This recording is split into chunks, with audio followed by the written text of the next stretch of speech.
Here I have Nokia XR, and today I'm going to show you how to insert SIM card into this device.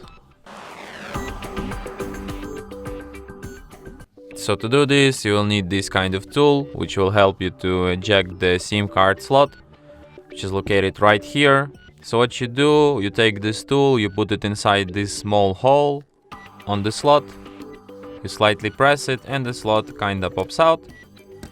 Now we can eject it. So here on this side it says SIM1, on other side it says SIM2, so let's insert SIM1. You put it just like this, and then you put it back into your device. So